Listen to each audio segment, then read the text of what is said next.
আজকে আমি চট করে বাঙালি সর্ষে বাটার সবচেয়ে প্রচলিত পদ্ধতিটা দেখাবো।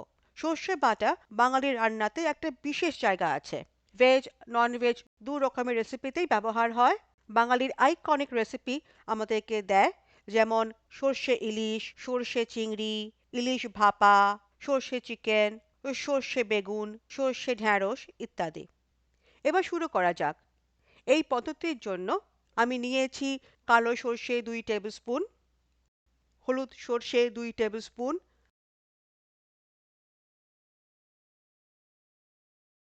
আর জল হাফ কাপ।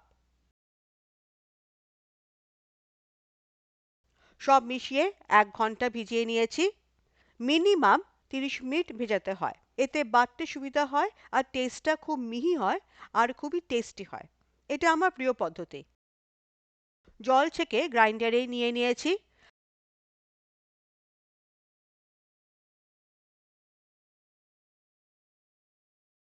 তারপর কাঁচা লঙ্কা দুটো, নুন 1/4 টিস্পুন আর জল 4 টেবিল স্পুন দিয়ে মিহি করে বেটে নিয়েছি।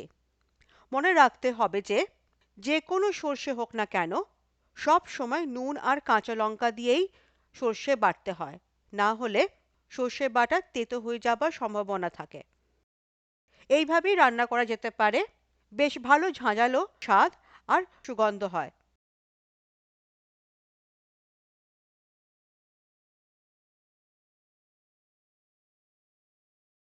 যেহেতু কারোর সর্ষের খোসা থেকে পেট খারাপ হয়, সর্ষের ছালটা সরাবার জন্য ছেঁকে নেওয়া যায়। এতে ঝাঁঝ আর তেতো হওয়ার চান্স অনেক কমে যায়।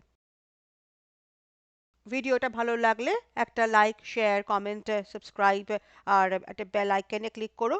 আমি আবার ফিরবো একটা নতুন রেসিপি নিয়ে। এখন টাটা।